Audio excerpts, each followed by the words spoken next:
Good evening, everybody, and welcome to the Headstrong live streams. I am Laura, and this is my colleague Robson, and it's absolutely great to be kind of online with you tonight. And welcome if this is the first Headstrong live stream that you've ever been to.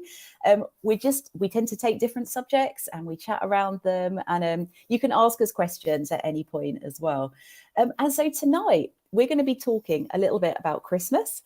And for some of us, Christmas is not always the most wonderful time of the year. We can have lots and lots of reasons why we can struggle with Christmas. And we can really find this time of year quite difficult and quite daunting. So tonight, we're just going to be kind of looking into this a little bit more and giving you some really good practical tips around how you can look after your mental well-being during the next sort of 2 weeks. And some really clear things that you can put in place. I am sporting my Santa hat, which, I didn't know if that was too much for tonight, but it's an excuse to wear a hat. So love it. You got to take it, haven't you? I realise that many of you are already in the Christmas zone out there with a little bit of snow. Robson, snow in Scotland?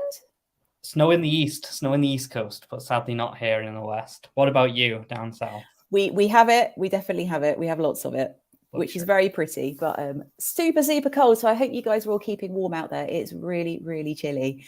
But yeah, so we're coming to you from completely different parts of the UK this evening. For those of you that have not been here before, you might be wondering who on earth we are. So I'm just going to tell you a little bit about the projects that we run. So I'm the project manager of an online project called Headstrong. So we exist mainly on social media, and you can find us on Instagram and TikTok if you follow the tag Be Headstrong UK.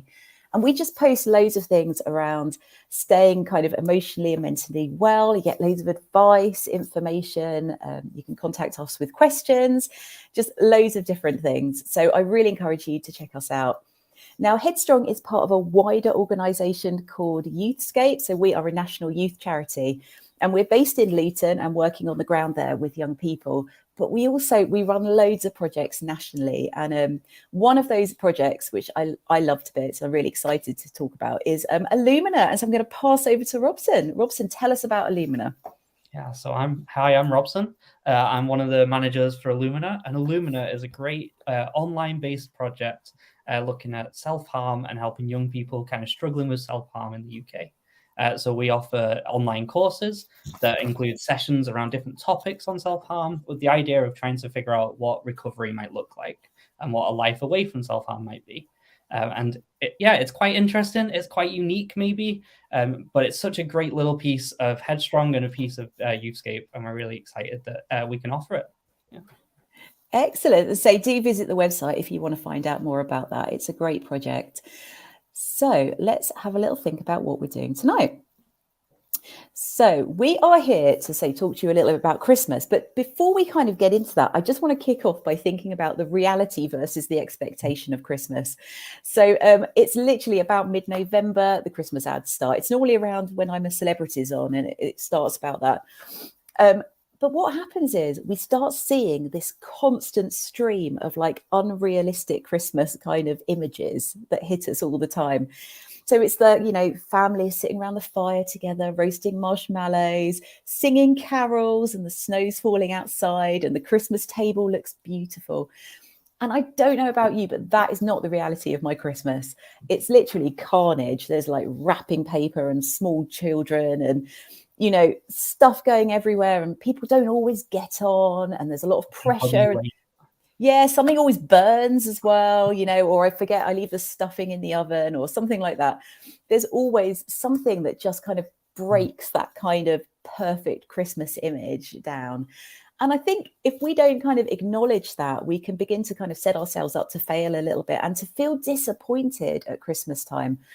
So loads of us have loads of other things that we bring into this Christmas season. So, and Robson will be talking about this a little bit later on, but there's, some of us have really bad memories of Christmas, and that can affect the whole feel of this season. Some of us kind of can panic around sort of the changes in our routine and all sorts of things. But I do think a big part of this is that we just we're watching the adverts, we're watching the Christmas movies, and I do love a Channel 5 afternoon Christmas movie. They are the worst movies ever, but they are so entertaining. So do check one of those out if you have time. But I just, you can kind of get caught up into this whole thing of what Christmas needs to look like or should look like. And I, of course, had to include a picture of Elf and Buddy the Elf. And I'm sure that many of you have seen this film as many times as I've seen it. And you could not be more excited about Christmas than Buddy, really. I think that's impossible. And there's a feeling, isn't there, as we're coming up to this time of year, that we have to love Christmas. Everyone loves Christmas, right? And that you have to be constantly excited. And I think for some of us, I just want to kind of give you permission tonight, really, to know that you don't have to feel like that. It's totally fine to be feeling a little bit like, I'm not really looking forward to this and I've got concerns about it. And it's, I am having a little bit of a wobble about it. And even Buddy, in all his kind of happiness, we did find one image of him looking not quite so happy, because nobody can be happy all the time. So I just kind of wanted to put that up. And I think this next image for me really sums up the reality versus expectation side of Christmas with this delightful Olaf cake illustration. If you're ever bored or feeling like you just need to give yourself a bit of a smile online, you have to Google expectations versus reality cakes or cake fails, Christmas cake fails. They are some absolute classics on there. Gingerbread houses are my favorite. I think they're very, very good. But yeah, to me, this sums up Christmas in like how I imagine it's going to be every year. And then the reality of Christmas Day, where, the icing of everything is just a little bit melty and, the eyes are a bit scary. That doesn't really work as an analogy, but you know what I mean? It's our reality is not always as perfect as we think it might be. So absolutely, you have permission to just take it easy a little bit on yourself and accept the fact that Christmas will be like every other day. It will just be, a little bit different, but to sort of not hold yourself up to that kind of high standard. Absolutely. There we go. I'm going to hand over to Robson. Yeah, so often, our aims of what Christmas will be might not come true. Or like Laura was saying, they might not reach to that reality, that like dream of what we thought it would be. They might not just get there. And I want to realize, like, first off, just how common this is for us actually to have some struggles around Christmas at this time of year. And actually it's quite normal for there to be maybe some people that are dreading it, or at certain points throughout the Christmas period for us to feel negative or to struggle with Christmas in some way.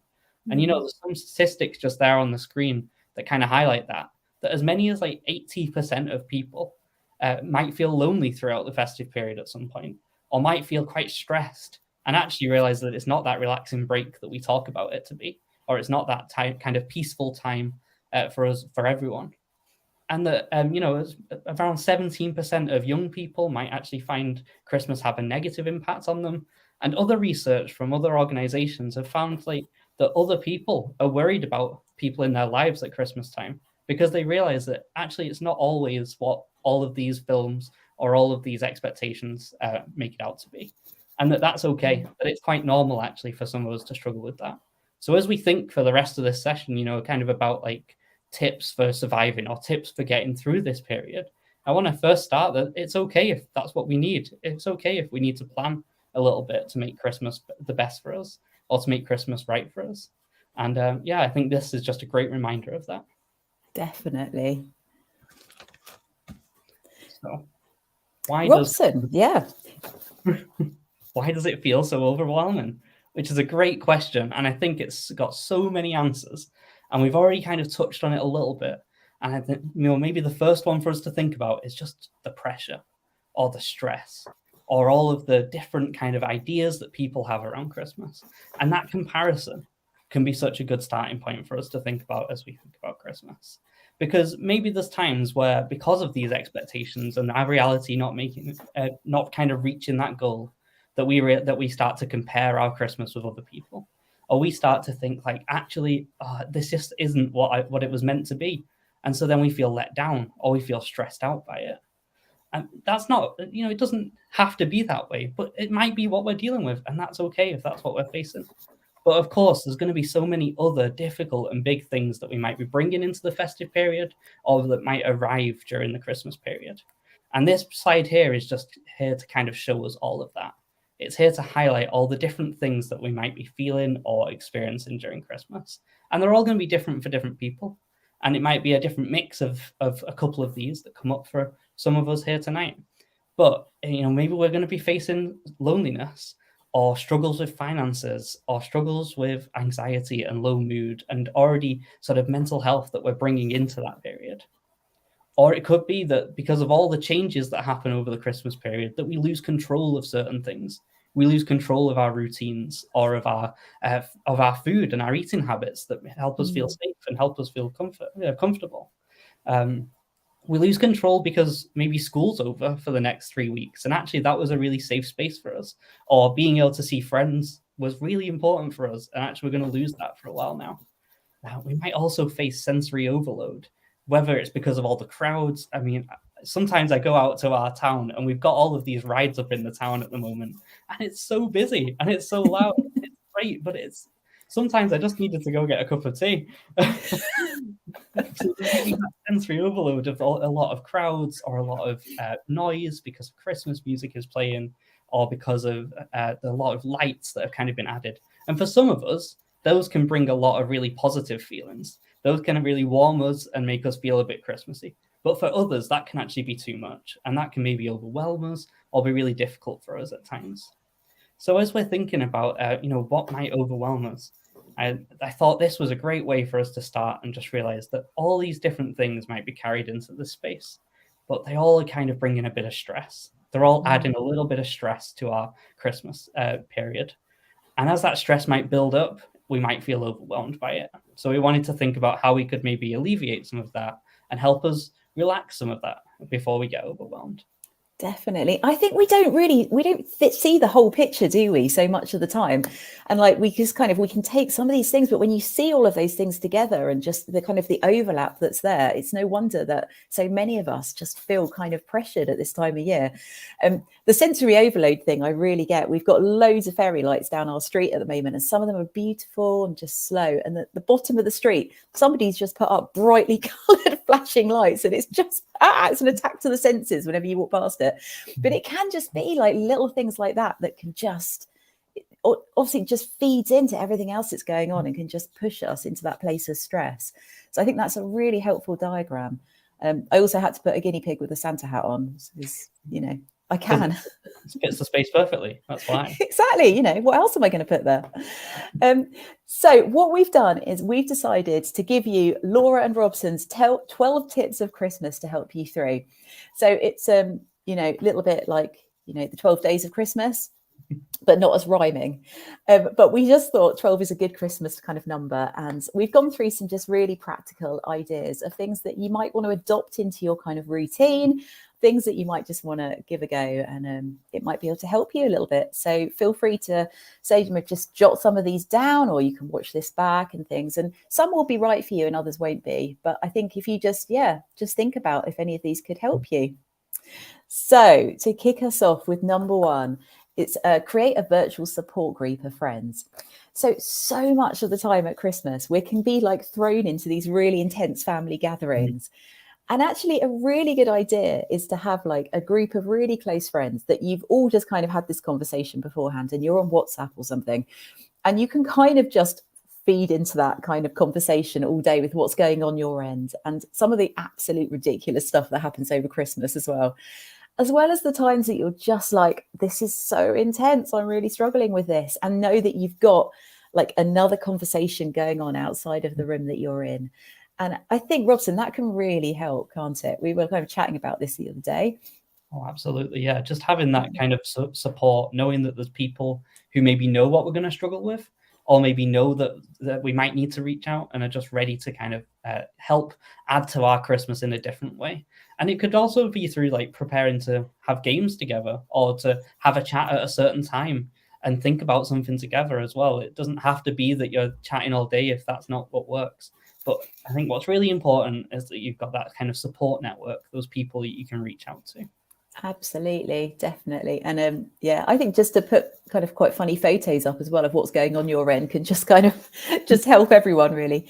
But yeah, so that's our number one tip. Number two, we've already kind of touched on this, is to kind of avoid that spirit of comparison. So maybe it's even a matter of like just to escape the ads for a little bit, just limit your time watching TV, maybe go straight onto Netflix. Maybe limit your time on social media. So Instagram can be pretty tough this time of year because people are, putting constant filters up with everything of their perfect Christmas, and it's just not really that helpful. So maybe kind of just limit yourself kind of on there a little bit. I think that can be really, really helpful. Tip 3 is don't drop healthy habits. So for the rest of the year, the things that you've got in place that actually really help you to look after yourself. So for some of us, journaling is a really big thing that we do the rest of the year. But actually being able to just spend some time writing down how we're feeling, or all these sorts of things. For me, I know it's walking. I love getting out and going for a walk or a run. And actually, when I drop that, I notice that my mental kind of well-being does start to go down a little bit. So it's, even though it's a busy time of year and there's a lot going on, I'm really quite strict with myself to make sure that I'm still getting these things in place, because I know that's part of what makes Laura happy. So if I drop that, then I will start to kind of, the pressure will start to build up. So it's just kind of being mindful if stuff is helping you the other 11 months of the year. Just try and find a way to weave that in to Christmas. And it might be that, you're traveling away to relatives and things like that, and therefore it's not as easy to do the things that you would normally do. But just have a little think about that and think of ways that you can creatively kind of look after yourself really at this time. And number 4 is pace yourself. And it's okay to say no, and not go to every social event or hold back when you need time to rest. And that might be so that you can get routine in place. It might be because actually you needed to do something at that time and that's what you needed. Or because you're actually just really overwhelmed right now and you've had a lot of social for the day. And actually maybe you just need some time for yourself. Or maybe you just need a break in some way. And it may also be that you need to you want to spend time with other people. You want to actually say, I don't want to do that. I do just want to chat to my friends for half an hour now. And so if it's possible, try and find a way to pace yourself. And just remember, it's okay if you need to say no. And then number 5 is create or embrace traditions. And that might be with the family, they might be board games, or they might be other things as well.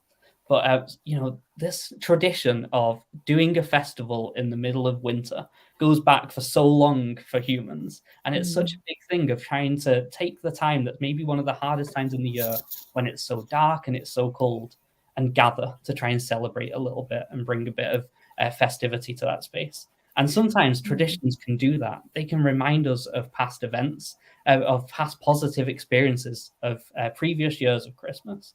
Or they can bring to us that little sense of joy and connection with other people, because we know that everyone's embracing in this tradition at the same time. Like, for example, did you know, I discovered yesterday that about 800 million mince pies are being eaten over the Christmas period in the UK, which means that while you're many. It's incredible, isn't it? I don't even like mince pies, so that's just completely staggering that people can eat that many. Right? So you can embrace the tradition of eating a mince pie at Christmas and remember that there's so many other people doing that as well at the same time as you, and just realize you're part of that bigger thing in society. But as well, embracing tradition might mean creating new traditions. It might mean saying to a group of friends, let's play this game tonight, or let's have a chat about this, or watch this film together. And then you're building a tradition to look forward to for next Christmas, or you're thinking about creating a safe space for future Christmases to come. And I think that's a great thing to think about. And number 6 is take time out to rest. And, it might be similar to pacing yourself, but we wanted to really highlight and double down on how important it is that you need time to rest as well this Christmas. We talk about it being a peaceful season and a time off school, or a time when maybe some things are shut and work is shut that we wouldn't always be at. But we want to remember that we do need to rest during that sometimes we might plan it so busy that actually we don't get a chance to. So we wanted to remind you that maybe it's a chance to take a bit of rest for yourself as well, whatever that looks like. Definitely agree with that. And ultimately, it's a holiday for a lot of us, time where you actually get to not be at school and college, and like you don't want to then go back in January just feeling exhausted. It's a tough time of year as well. We're in the shortest day, and we've got that coming up quite soon, haven't we? And it's like it's just a bit exhausting, and we're all a bit tired. So you have to, kind of make that balance between resting and going out and being a really social kind of unicorn, or whatever your personality is like. So tip number 7 is about making exciting plans for the new year. So it's great to have something to look forward to. I don't know about you, Robson, but I always have to have something to look forward to. So it's all about like planning the next kind of trip away or holiday, or something exciting that I'm going to do, like something I'm going to make because I'm a bit of a crafter, or like all those sorts of things. And I feel like I need to do that. And particularly if Christmas is something that you're just struggling a little bit with it, planning something for the new year, for January or February, can be a great way of kind of being able to like push past this time of year, and actually just kind of, go into kind of 2023 feeling really excited. So think about what that could be for you and what you could put in place. And number 8 is around sort of volunteering, helping somebody, doing something for somebody else. That can be really, really mood lifting. It can really change how we're thinking about things. And it just, particularly around a sort of more of an intense time where you're at home and there's a lot of people around, it's also giving you another reason to kind of leave the house to do something to help somebody. But see what volunteering opportunities are maybe available. There's always stuff going on around Christmas. Even just borrow a friend's dog and offer to take it for a walk, as something that's like, it's really nice for them to have a break from having to do that. But actually, it's really good for you to just get out, get some air, and, pets are great. And we talk a lot about pets on Illumina. So, we always seem to talk about animals, don't we, what we do. And number 9 is, I feel that there is such a pressure with the 10 million mince pie sort of thing that we have to indulge over Christmas. You do not have to overindulge.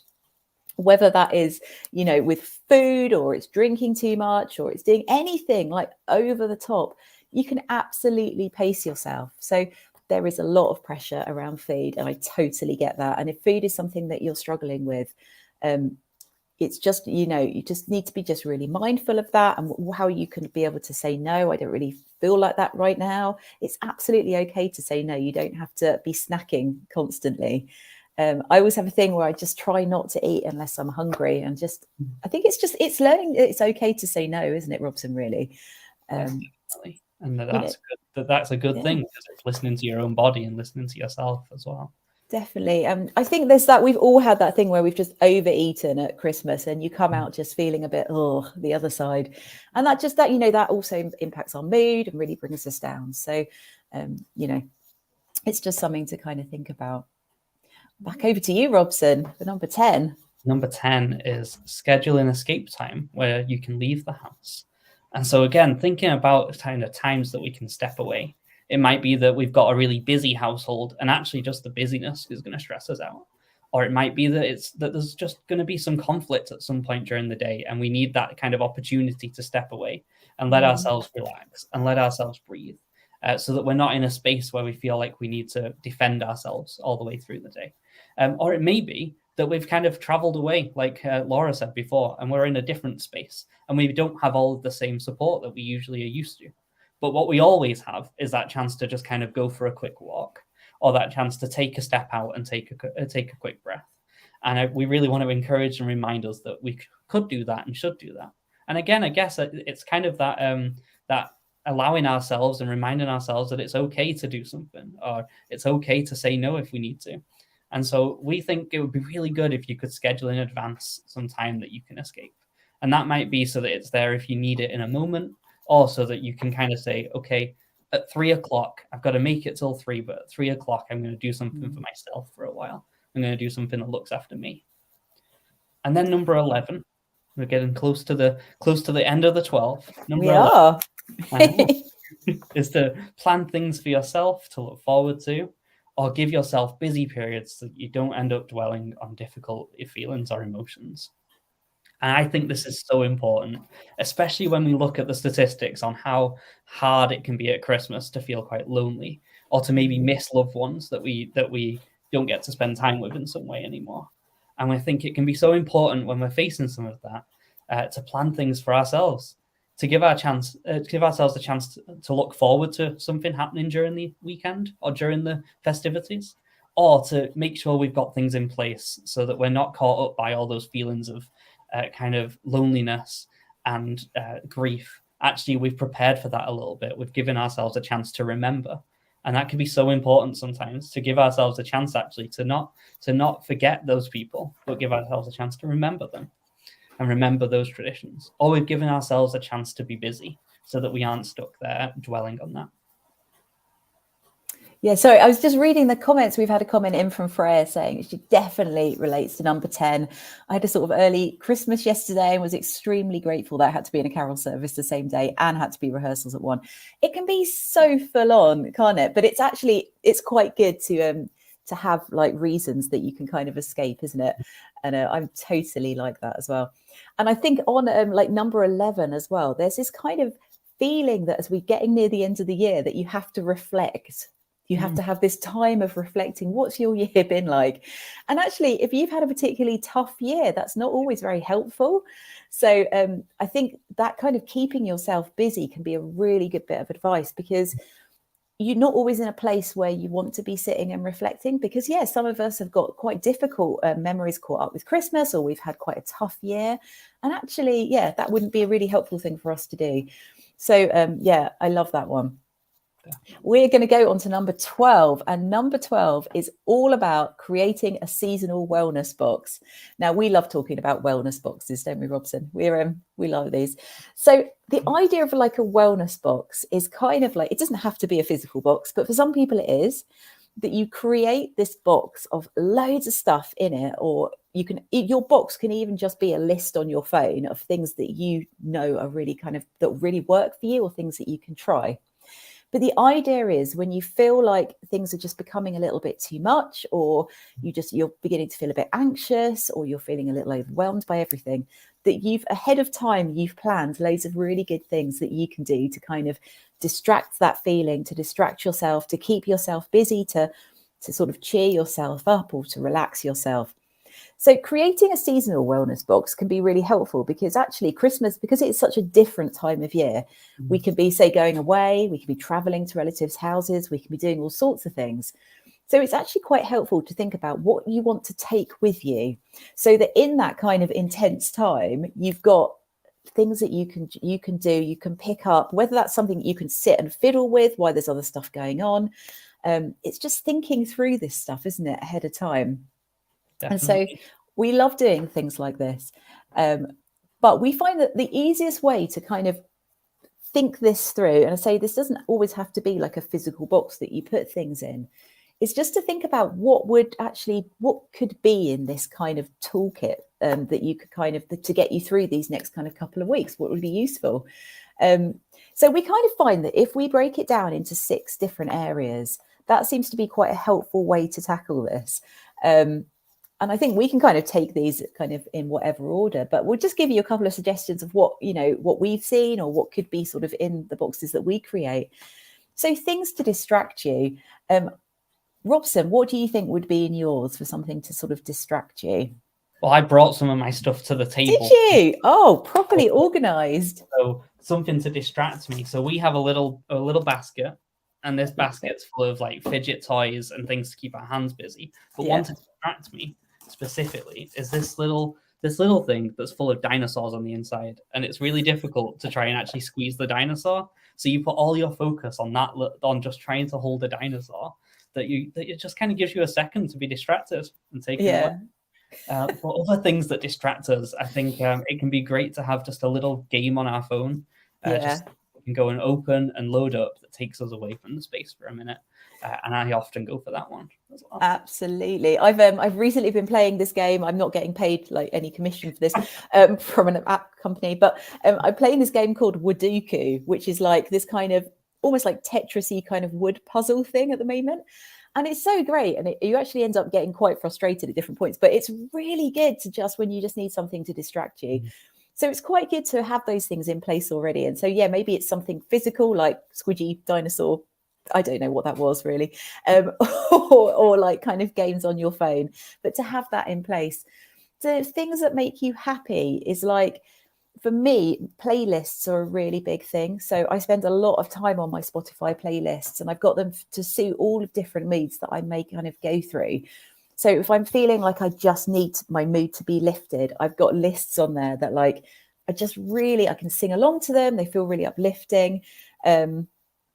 Yeah, I mean, other things as well, like there's always stuff that just makes us laugh. So you've got like your kind of go-to YouTube clips that are going to make you laugh, and just make sure you've got the links to those kind of saved in your phone or something so you can look at them. And Robson, any other ideas for things that can make you happy in the sort of wellness box?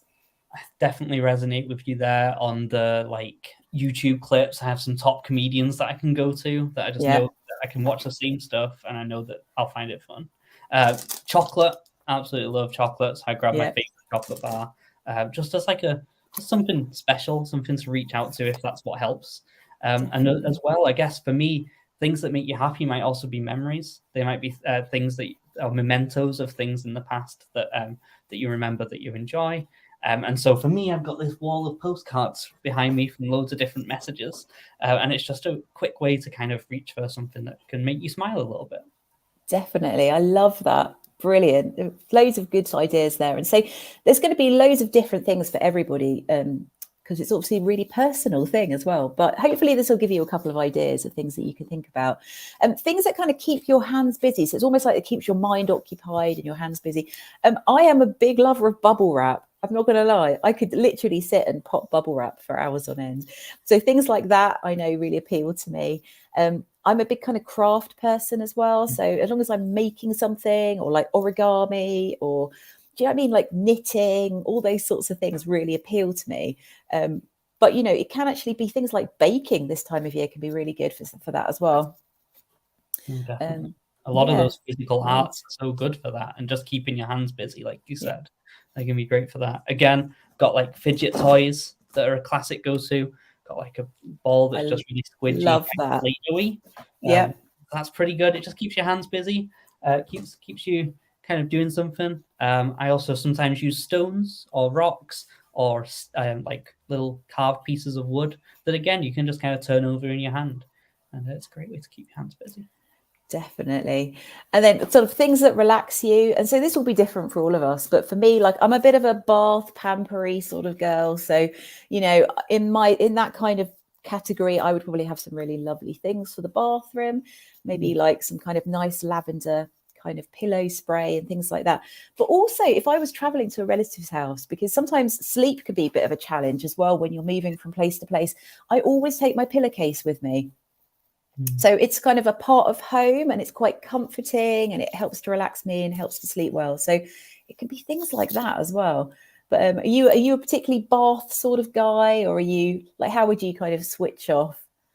That was a great idea with the pillowcase. I love that. But yeah, for me, it's a lot more just having like go-to TV shows and go-to films sometimes. So I cannot tell you how many times we have watched The Office back to back. I love it. The American Office is just that kind of, I think because it's short enough episodes, there's enough bits of humor, and it's just that go-to whenever you need to relax and just have something on. And it's a great way. Yeah. And that's top on our list in the house here. Brilliant. It's just knowing, isn't it, what things that just completely change the whole feel of everything for you, and just kind of lift you and chill you out and things like that. Freya says, I'm definitely a crafty person too. Yeah, I would have been knotting for the entire 4 hours I was sat at church if I hadn't been standing at the front for most of it. It's quite hard in certain situations to do that, but it's finding something that really works for you, isn't it? And Matthew is saying that I'm quite excited for my birthday, which is after Christmas. And I just tell myself that if I can get through Christmas, it'll be my birthday. So it's that whole kind of looking forward thing, isn't it? So that's really good, Matthew. Thank you for sharing that. And then the next category is like things to express yourself. So I love art. I love doing arty things. Being able to express yourself creatively can be really fun and quite messy. But maybe that's not you. Maybe you're more of a writing your feelings sort of person. You're more into the journaling, and I think that can be really helpful to just kind of get all of the things that are going on in your mind and just being able to like splurge them on a piece of paper and just, do you know what I mean, just see them in black and white, and that can really help. And yeah, it's something we talk about a lot, isn't it? And Illumina as well, is that almost when you can physically like speak words or see words, that actually it can take a little bit of power out of them as well. So writing can be an incredibly powerful tool for things like that. What else do you think you would have in that kind of express yourself? I think following on from what you said there, like I go for poetry a lot. I have my like poetry book, and just like a different way to journal, because it's a bit creative, and it also means that I feel like I have so much pressure around my journal sounding so good. Whereas my poetry, I don't really care. I can just create a bit of poetry out of that emotion, and that's what I go to. But as well, kind of going back to what you said about playlists, having some of that music that can just help you feel how you feel, or is a safe song that you just like to go back to, that helps you express or feel like you've been seen. That for me is such a big thing as well. Yeah, it always makes me laugh when you get the Spotify kind of end of year wrap up kind of thing, and I realize that I've listened to one song like hundreds and hundreds of times, but that was like my happy song. So exactly. I think I was 0.05% of top listeners for my artists this year for that exact reason. Amazing. And then finally, the last kind of category we'll look at is things that can soothe you. So for me, and I know for a lot of other people, just spending time with a pet can be incredibly soothing, and it can really help to release those kind of happy endorphins. We have fish. They're like festive fish at the moment because I've covered the tank in tinsel. But actually for me, if I'm feeling a bit stressed, it's just having a cup of tea, watching the fish for a little bit. Pets can be really good for that, can't they? But what other sort of things would you throw into this as well? Yeah, I think so. I kind of mentioned the little stones and crystals during the keep your hand busy, but I think for me that kind of repetitive and smooth texture can be so soothing and just a nice little comfort thing. And we talk about that throughout so many parts of history as well, of like that touch wood as a way to kind of just feel a bit grounded or feel a bit safe for a few seconds. I think that's such a big part of being soothed. And so for me, that's one of my top ones as well. Definitely. I'm a big blanket girl as well. So I think having a blanket that is like your kind of comfort blanket that you can physically wrap yourself up in is lovely. And again, that's something you can easily travel with and take with you. And for me, that's the same sort of soothing thing as kind of traveling with a pillowcase that just reminds you of sleeping at home. But it's just that kind of, however you're feeling, if you feel like a bit insecure or you just feel like you just want to warm up or you want to be comforted, then that's a really good way of doing that. So however you feel about this, and whether you just take a couple of these examples and think, yeah, maybe that's something I'll give a try at and see how I get on with. We just really hope that like these things just really help you kind of over the Christmas period. There you go. So it's been great to have you here tonight. And for those of you that are watching us back, you can still leave comments and we'll kind of be checking back on that. So feel free to ask us questions. Remember that you can follow us online via the Headstrong social media channels. So Be Headstrong UK. And again, you can contact us through that. And you can find out more about Illumina, our kind of work around sort of self-harm by visiting selfharm.co.uk. And you can drop myself or Robson an email as well to find out more. So it's been lovely to have you here. And wishing you guys a lovely, lovely Christmas. And please take care of yourself and have a really, really good time. Yeah, whatever it is that's going on for you this Christmas, just remember some of these key tips from tonight, and maybe think about some of the things you can plan for what's next or for looking forward to during that time as well.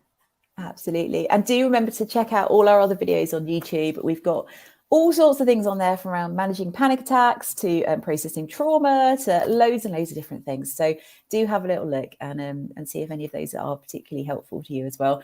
And we will see you in the new year. Yes, it was great to speak to you all. Yep. Take care. Bye. Bye.